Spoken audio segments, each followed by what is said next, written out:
Hey, good morning. Welcome back to Donald Miller's Electrical Services. So we're starting a knob and tube rewire in Upper Darby, Pennsylvania. And not every rewire can be a nice rewire. Knob and tube is going to be found in all areas around a major city. And when you specialize in knob and tube, you're going to get called into all areas of the city. So this one is an Upper Darby rewire. And the backstory to this is there was some bad tenants here, and it took a while to get them out, and they basically destroyed the home. In order for the owner to sell the home, he has to remediate the knob and tube, or it'll get caught on the home inspection, and he won't be able to sell the home.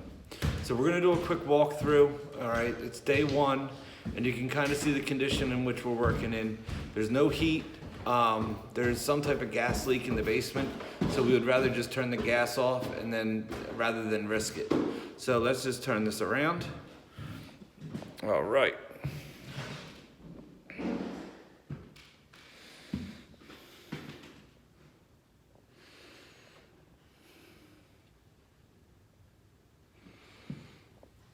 So we have some leaks. They're going to be resolved. They're getting us in here first because we're going to make the most damage. So as of right now, we're addressing the knob and tube. We're opening it up. We're basically exposing all of it. We have to find all the hidden splices because not all knob and tube is evident. You have to actually dig for it because over the years, contractors hide it. They don't want to rewire it, and they try to bury it in the walls. When you give a remediation, a guarantee of remediation or a guaranteed rewire, well, we're guaranteeing we found all of it. So we have to do our due diligence, all right? Sometimes you have this. This was an old AC outlet, and that has been updated. So we'll check that all the way back to the panel before we keep it, especially when homes are like this. It's often mice infestation that destroys wires as well as the knob and tube failing.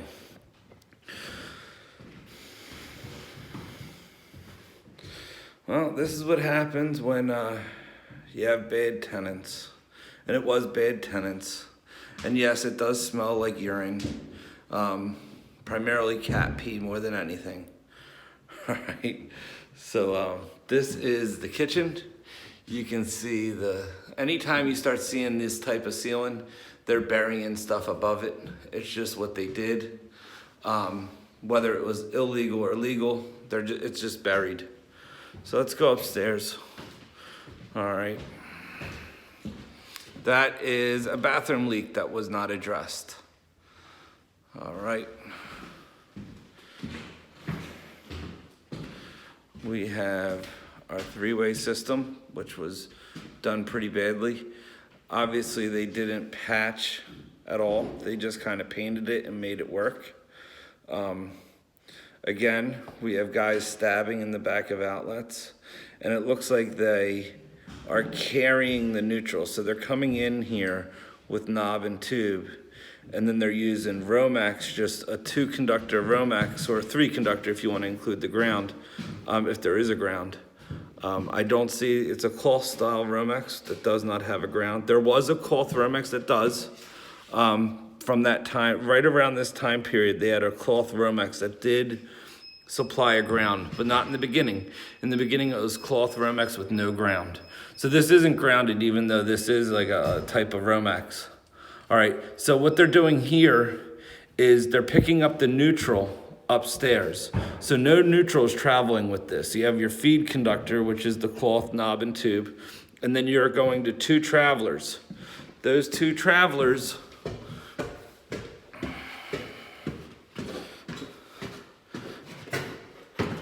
come up here, and this one's still on. Yep. And if you notice, and you can't notice because I don't have a flashlight. Do you have a flashlight? Downstairs you see Romex. Up here, we don't have any Romex in here. We have a like this, if you want to consider this one here that I'm pointing at Romex, that's the very first form of Romex. It was still installed right at the end of knob and tube. It was 2 conductors wrapped in a cloth. That was towards the end of knob and tube. All right, and it was wired with knob and tube. So if you do see this style of wire, all right, just be aware that that is part of a knob and tube system. So downstairs we have a Romex. It's actually like a rubber jacketed Romex, but upstairs we don't have one. So basically what that means is there's a buried splice somewhere. All right, so let's kind of look around in this house and see the handiwork. This is the kind of stuff that we're finding, all right? They pigtail off, and then they're stabbing into these things again, and these stabs are horrible. You can see that we're starting to update. All right, so I guess this used to probably be in the shower area, because that was a familiar application, was to put the switch, because the tub was right next to you as you walked in. They'll put the switch actually in the shower, and at some point in time, they flipped it around to the outside. So someone could, if you're in the shower, someone could turn the lights on and off from the hallway. All right. This is the venting system for these style homes. It's an Upper Darby row home, and this was the bathroom exhaust. It's actually really nice. It does kind of, if you keep the door open in the bathroom and you open up the windows on the first floor, it pulls the air right out of the house. So it actually does work pretty efficiently. So again, knob and tube, but now they're just stabbing the knob and tube into the back. So you can kind of see the style of contractor this guy was. It's knob and tube. And obviously there's no real ground on this. So whatever reason they did it.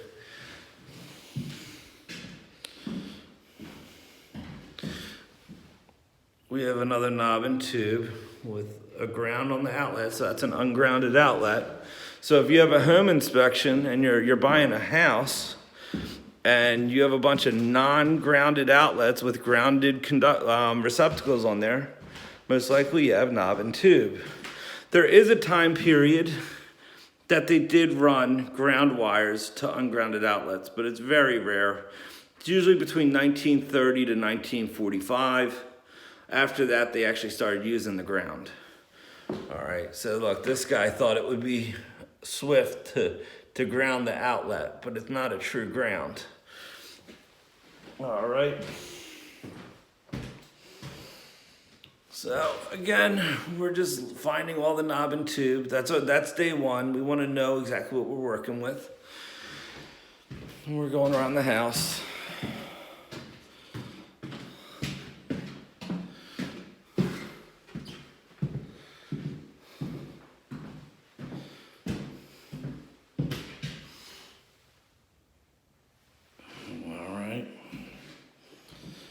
If you see outlets in baseboard, it's very often that would be considered knob and tube. That was the time period in which they did put outlets in the baseboard, which I like them in the baseboard. All right. So this is day one of the rewire. We're just addressing all of it. We don't want any surprises on day 2 or day 3. So we're gonna find it all today, label it, and then kind of figure out a plan of attack on the best way to rewire the house without making a lot of damage to it. Even though the house is not in the best condition, it's still a better built house than today's construction, at least in my opinion. So I'd rather do as much due diligence to try to take care of the home so we can bring it back to its original stature. Thank you for watching. Take care, subscribe, hit a like button. I appreciate it. Take care, bye-bye.